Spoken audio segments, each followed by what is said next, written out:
Okay, first of all, Janet, thank you very much for coming to talk to us today. Thank you for having me. Honestly, it's a pleasure. It's fantastic, and it's great to have this opportunity to talk to you about your relationship with alcohol. Mm-hmm. You know, we know you're famous because of your career, which started around X Factor, and you're only 16 at the time. But you've been very vocal and have come out very, strongly and honestly around kind of what your experiences have been around addiction and mental health issues. Yes. And I think you've got stuff that we want to talk about there that will speak to the people who we work with. Mm-hmm. So can you tell us a wee bit around your relationship with alcohol and kind of how that started? Yeah. So funny enough, I was always the friend that would, when people were out day drinking in the summer, right? And, kids, field, alcohol, having a good time. I didn't drink at all. I was the babysitter of my friends, you know what I mean? So I think it was a big funny, whenever it's not sad, my friends always laugh. They're like, can't believe you're the one who is an alcoholic. I'm like, yeah, I know. But it started, so I didn't get drunk for the first time till I was almost like at the end of 16, which to anyone else sounds terrifying. But whenever I talked to my peers, they'd had their first drunk experience maybe when they were like 13 or something. But my experience was, I wasn't the biggest fan of it, but the thing that it did do for me was I was always really shy. That came across very well on TV. That I was a very, very shy kid, and what it gave me was it was like this magical elixir that would allow me to talk to people, to socialize, to dance, which all of those things I couldn't do sober. So that was my initial experience with alcohol, which was a positive. I had a positive feeling towards this thing that could help me out in situations that I couldn't do on my own. I got into like a bit of a toxic, quite a toxic relationship before TV. And we struggled to communicate our feelings together. And what ended up happening was he would go and he'd get alcohol, and then we'd drink, and then we'd sort out our problems. We'd be able to talk to each other and sort it out, which is a terrifying concept. So then that started the little niggle of a negative relationship with alcohol, that I needed it to get my feelings out to this person and they needed it or whatever. Then I did TV. I didn't drink. I didn't see the point, and there was no time. We were so busy, we didn't get time to drink. So it started up again when I went on tour, but all the positives again. Like, I could talk to everybody that I was on the show with. It was this thing of like, God, I didn't realize you were so fun. Like, I love Drunk Janet, this, that, and the other. It started to get a little bit insidious, but it started innocently, where I had my own apartment when I was 17. I was living in a city where I didn't know anybody. I had no friends. Everyone I was working with was many years my senior. So I had no interpersonal relationships at that time. And I couldn't fly home every weekend to come see my friends and my family. So my semblance of normality was to drink in this apartment on my own, stick on a playlist, have a sing-song, have a boogie, have a dance. And it made me feel a little bit normal. And nobody thought it was weird. Because they're like, oh, well, she's just doing what everybody her age is doing, Then it just got darker. And then obviously with turning 18, I didn't have that issue of like having to see if I could get alcohol or anything. And I don't know where the switch really flipped, but a bunch of negative stuff that had happened in my life. Like, I think I woke up at like 18 around Christmas time, and I got the phone call basically saying that I was bankrupt through a fraudulent record deal, which obviously sucked. And I think that's whenever the big sharp turn happened, where I just started relying on alcohol even more. And I don't know where it fully engulfed me, but very quickly, through not being able to sleep because I had insomnia at the time, like, I was using alcohol to go to sleep. And then I was using alcohol to be social. So when wasn't I using alcohol, essentially? And I always had this thing in my head that it was like, when it starts being a problem, I'll stop. Of course not. It's not that easy when you're an addict, A seeing normal-brained person, not that I like using those words, but I think it makes sense. Somebody who's not an alcoholic can go, oh, this thing isn't doing me any good right now. I'll stop, and then they can, and then they get back into maybe a month or two later drinking like a normal person. Not possible for me. So I continually ended up in awful situations, missing things, not existing for weekends because all I was doing was getting drunk. At the time, because of that mess that happened, like I was living on £30 a week at one point, but was using basically all that money to drink because, you know, eating's cheating and all that kind of stuff. And like, I just was an absolute mess. And I'd love to say that scenario was what got me sober, but true to alcoholic form, it was not. It took, you know, times of having sobriety and then falling off the wagon, and then these contractions of sobriety, and being a drunken mess were getting shorter and shorter until my life was literally falling apart at the seams. And eventually I tried other things and it didn't work for me. Eventually I ended up going into a meeting. Somebody slipped me a card and was like, here, it's the front of the phone book, you know, the whole AA thing, which I don't like talking too much about because I don't want anyone not to go because they're like, oh, I don't like her, so I'm not going to go to AA. It's not about me, okay? This thing exists. It's very, very useful if you've got issues. So basically got in there and it changed my life forever. I literally remember leaving my first meeting going, this is the first day of the rest of my life, because no one had ever sat me down and simply said, hey, guess what? You can never drink ever again. Whenever you, what you're talking about there, I mean, I think a lot of people would resonate with that.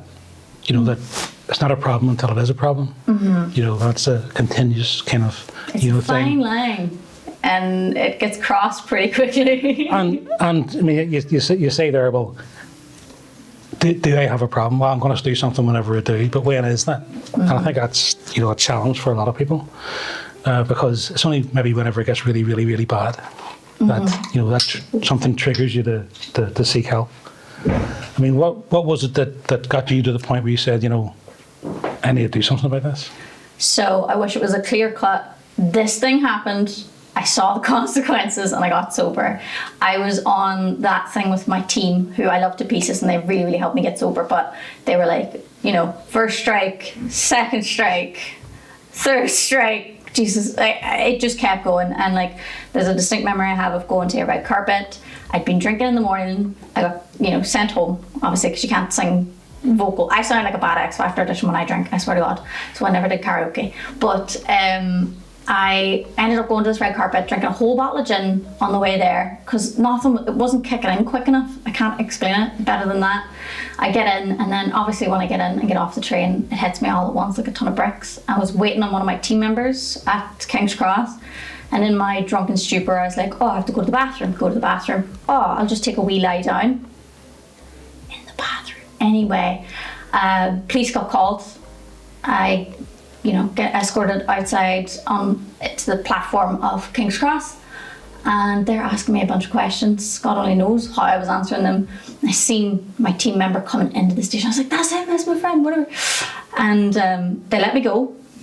They let him take me home, and obviously then I had to face up to the consequences of what I just did, you know, and my whole PR team having to potentially cover up the fact that I was passed out drunk in King's Cross and all this kind of stuff.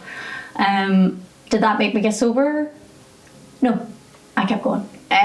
For me, it was, you can't pinpoint this moment, but it happens, and it's the most awful but the biggest blessing in your life when you are finally on your knees and you are done and you are broken. And it might happen a few times because like you reach rock bottom, and what I did was I just kept digging. But I got to that point where I was emotionally and physically over it, and I couldn't keep going. So I went, I got help. My poor mother came over, took me to the doctors, who sent me to a clinic, and then the clinic said they had no places, and then that's when somebody sent me the AA card. And going in there, and I was like, you know, you see it on TV and it's all these old men in a smoky basement or something. I went to a women's only meeting one Saturday morning, or it was a Sunday, I can't remember. Women's only meeting. I go in, all these women, well dressed, well presented, got their life together, got their things. And I'm like, am I in the wrong room? What's happening here? Like, all of these people just, I couldn't figure it out. And then we sat down, and somebody shared their story, and I just was like, oh my God, that's the insanity that I've been living in for the past couple of years. You've been there. And then they're saying, oh, I'm 5 years sober, I'm 15 years sober. I'm like, shut the front door. Like, you're not. And I was like, oh, wait, no, you actually haven't had a drink in this long, or other people there on 30 days sober, you know? It's like, so you're telling me that it is possible, that, because you always think when you're the alcoholic that no one is in your shoes, no one's ever felt the way that you feel. You know, it's an individualistic experience, and that you're the only person who's like this. And you go in this room and they share the insanity, and some of it's a yet, where it's like, oh, I haven't done that yet, you know. And some people's stories are lighter than yours, or some people's are heavier. And I was like, oh, so I don't really have an excuse anymore, because I might have heard somebody share that was way worse than me, and I'm like, well, Jesus Christ, if you can do it, then I can. So it wasn't this clouds parting, you know, oh, I need to get sober. It was just an emotional rock bottom, but I was blessed that the consequences that came after perfectly married itself out, that I walked into sobriety. I think it'd be really hard for anyone to ask for help, you know, particularly whenever they feel so vulnerable. Mm-hmm. But I think knowing that there's other people who are experiencing the same things, might be very, very different people, but going through similar types of things, you know, maybe makes it easier. But there's a lot of stigma still, a lot of stigma about talking about this. You know, do you think there's anything we can do about that? Stigma only exists through lack of exposure. And what I mean by that is, by somebody not sharing their story. I get that not everybody's going to be as loud and as proud as I am to be like, hey, I'm lucky. But I'm talking about private conversations. I'm talking about one-to-one conversations with your friends, all this kind of stuff. That if you're not here, because some people keep their sobriety and stuff a big secret, and it's clouded and all that. And I respect that. But through hearing people's stories, and hearing, especially people you care about or people that you know that you're invested in, them telling you that they're going through something like that automatically reduces the stigma in an individual's brain. Like, it's all well and good, like movies, TV shows, and all this talking about AA, but when you realize that it's real people that also are going through it, that's how you reduce the stigma of it.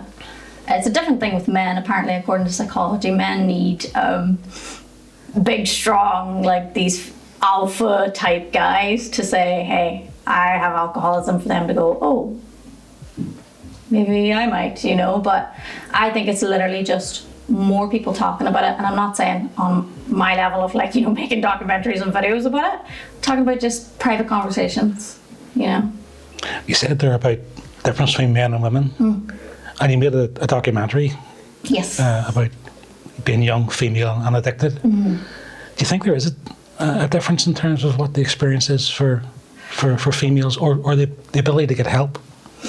So it's a tough one. Alcoholism looks, you know, the issues of alcoholism and the root cause of it and all this kind of stuff transcends gender, race, wealth, where you are on the socio-economic platform. It doesn't discriminate, which is, you know, a nice thing at least. But when it comes to getting help, I do feel there is a little bit of a difference. Not so much now as maybe 30 years ago or so, but it is hard to be vulnerable as a man. I get messages from men all the time telling me that they can't talk to their friends about it and they can't talk to whoever about it. But that is where, you know, places like Assert and the Alcoholics Anonymous, like any of these groups are perfect, because yeah, okay, maybe you can't tell your mate because he'll tell you to pull your socks up and be a man, but there will be a room full of men, because I think there's men's only meetings, you know, that they'll like carbon copy your story and you'll be like, oh yeah, okay, fair. Yeah, I mean, it's still right across all kind of addiction services. 2/3 of the people in them are men, only 1/3 are women. And so, you know, it does indicate that maybe we need to be doing more in order to make, you know, services a bit more open, you know, and accessible. But I think another thing you were talking about earlier was around how you maybe tried a few times in order to get something that would work for you, and it didn't stick, and until you went to AA. And I think for a lot of people who are experiencing addiction, you know, that 2 steps forward and 3 steps back sometimes is, you know, which can be discouraging, and that maybe, you know, things not working out the first time, but it's a normal part of recovery. Absolutely. Like I went to go to my first AA meeting a year or so before I got sober, and I turned up to the church that it was at. It's not religious, but like the churches are the cheapest place to rent a room. is why it happens in churches a lot. And I turned up and I went to the room and no one was there. And I was like, what has happened? Turned out I went on the wrong day. True alcoholic form, you know. We didn't really research it well enough. And that put me off in and of itself. Where it's like, I tried and it didn't work out. But realistically, you have to, it is a very hard line to distinguish as well as to, am I denying help or is this help not working? Right? So unless you're rolling up your sleeves, taking a no excuses approach to recovery, a lot of things aren't going to work. You also talk a lot about hope. Oh, yeah. And that there's always hope there, and how that keeps you going, or kept you going. How important do you think it is for people to, even whenever they're hitting setbacks, they always see that there is light at the end of the tunnel, there is hope in this whatever situation? I think for me, it's easy for me to know that there's always hope in the sense of, you know, I've made a lot of friends through meetings and through events and all this kind of stuff who are also alcoholics or addicts. And the hope is that, you know, I've even seen some of them fall off the wagon and get straight back on. I've heard their stories and I'm like, well, geez, if you can make it through that, I can make it through anything, you know. There is always hope. And it's hard to see because it's the hardest alcoholic to talk to is an alcoholic who is resigned to the consequences of alcohol, where they have quit. And I've been there where I've quit on myself to the point where, you know, I was trying to take my own life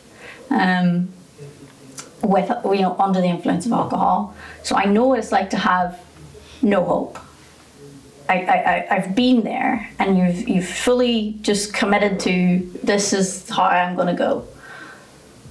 But even if you're in that place of no hope, like I was, there still is hope in the sense of like I'm living proof of I've been in those shoes and I've come out the other end. You know what I mean? And it's not just my story. Like if you go online and you look at other people talking about it, they've also been in that similar position where they had no hope.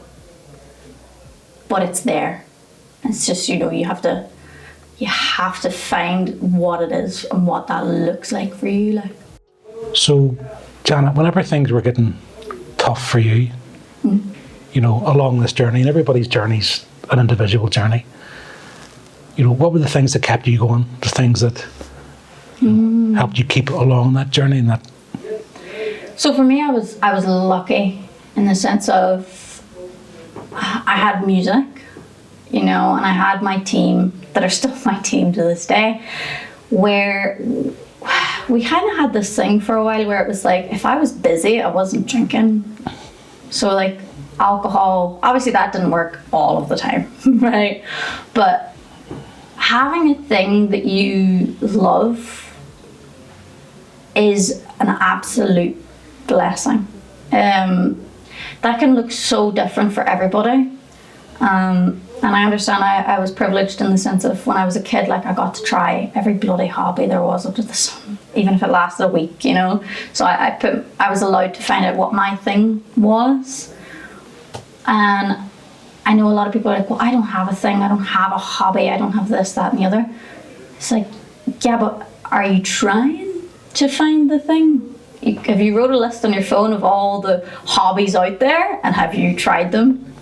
No, probably not. So find out what your thing is. You know, I think, you know, if you're a parent, maybe it is your kids. You know, I mean, they're a literal beacon of hope, like these pure, untainted little beings. But mine was music, and it is my first passion, my first love. It's what I love to do, and I'm blessed that even though I almost took it away from myself multiple times, you know, by losing my job essentially and getting blacklisted in the industry, that it was still there. But it makes such a difference. And if somebody doesn't have their thing yet, I've watched people find their thing in recovery. You know, within the first 6 months of them being sober, they're like, just an example, it's like, oh, I always loved horses when I was a kid and I never got to do horse riding because of my circumstances, this, that and the other. And now I'm not spending £50 at the weekend on booze. So now I go for a horse riding lesson at the weekend. And it's all about them when you have the mental clarity and you have a bit more money in your back pocket from not drinking, that you can actually start trying those things out and finding what it is, like your little reason for getting out of bed, you know. The funny thing about alcoholics or addicts is that if a doctor, say, is trying to give you advice about your alcoholism, it's this individualistic thing again of, you don't know what I've been through, you've never been in my shoes. So what fixes that and what works is a fellow alcoholic or addict sitting you down being like, playing this game of tennis where you hit an excuse and they're like, shut up, you're wrong, I've been there, it doesn't work. You know, as somebody who's on your level, who's literally been in your shoes, been in the pain, been in active addiction, sitting you down and going like, hey, that you can keep going with these excuses, but I've been where you've been and I've been sober. And for me, like when I went to rehab, it was very funny. There was like, I think 6 psychiatrists and 5 of them were recovered addicts. And that worked so well because you then seen, and a lot of them, I think like 3 of them were alcoholic addicts, got sober, retrained later in life and became psychiatrists so that they could help alcoholics, because they knew in the back of their head that the only people usually that an addict or an alcoholic will listen to is a fellow alcoholic and addict. Not to be mean to the one person who wasn't an alcoholic addict, but some of the things she came out with, I was like, no wonder nobody takes you seriously. You know? She was trying so heavily to relate to the alcoholics and the addicts, and it just wasn't floating, you know. But I was lucky that my psychiatrist in there was one of those people that got sober, got into psychiatry, and was really taking that message to other alcoholics, because there's no excuses left. Yeah, I've been working in the addiction field for a long time, and there's so many people who are working in this arena who have personal experience, who have family experience, and perhaps that motivates them getting, you know, involved and being involved in treatment. But a lot of, you know, another dimension is definitely that kind of peer support, people who have been there and done that and can talk at the same kind of level. Mm-hmm. But I think also there are a lot of people who have come into the system and who just have had bad experiences, mm-hmm.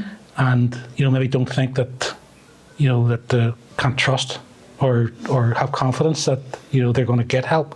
Mm-hmm. But I certainly find that people, whenever a connection is made and they find someone who can engage with them and who won't judge them, yeah, you know, that certainly helps. I mean, do you think that there's anything that we need to learn around how we, you know, what type of things or how we support people who do need help with their addiction? It's a tough one, because I think obviously with people wanting to come out and get help for addiction, they have this perceived idea that people are going to judge them. And I've had it before. I was talking to someone who's in active addiction recently, and they were saying that idea of like, oh, they're going to judge me, they're going to think I'm a bad person, this, that and the other.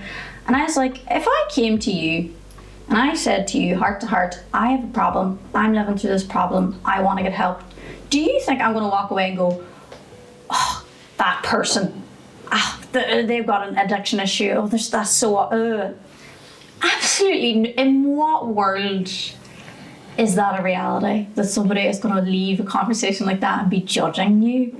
If somebody does that, then they're not even worth having in your life whatsoever. So like that's when the bins take themselves out, you know what I mean? That's grand. When it comes to helping addicts, like, because I've had it where I was put in that government program to get sober, this, that and the other. I went there, it didn't work for me at all whatsoever. I thought it was quite patronising, and I ended up turning up once or twice, hammered. That's how seriously I was taking it. It's a very difficult one because I've said before about that being on your knees and being ready to recover. That has to happen in the person first. And you don't know when that moment is, but they'll know when that moment is. I know you guys provide a safe, welcoming, non-judgmental environment for these people. So when it comes to what you guys can do more of, it's probably just things like today, events like this. It's just being there for them when they're ready. That is it. That's the end of the day. Because you can take a horse to water, but you can't make it drink. I think it's important that people, whenever they've taken the sometimes very hard, decision, to be able to say, I can't do this alone. Mm-hmm. Is that there are people there who care, who support them, and who will do it from the position of their shoes, not trying to make people start where the counsellor, the practitioner is, but actually the practitioner to start where you are. Absolutely. Yeah. And start the journey there. But I think that what you've done, and the so many people have watched the YouTube videos, and all the things that you've done in terms of talking about your own personal experience. And I think that's so important, and being able to tell other people, well, I've been here too. And hopefully that will encourage others that they can also put their hands up. Absolutely. I've been lucky to have a platform to talk about these things. I'm lucky that I've been exposed to awful, mean people on the internet since I was a kid. So now nothing anyone says hurts me. So when it comes to making the documentary or making content about my issues, in my head, it's this approach of, if I can help one person, that's all I care about. And that seems to have worked pretty well so far, And I encourage anybody who, is in that position of, not having anything to lose, essentially, that they can reach out and help other people. And I'm not saying you have to go and make a bloody TikTok or YouTube and talk about these things. It's going back to that point I said earlier. It's the private conversations. It's the connections that you have with people in your life, because you opening up and saying to someone in confidence that you have an issue will allow them to see that you're a safe place for them to confide in you. So it's about being the safe place for people and appreciating the safe places that you have in people. Well, I think that's a great place to end this conversation. Thank you so much for coming and speaking to us. Oh, thank you for having me. And for sharing your thoughts with everyone else, everyone who's watching. Thank you. Thank you.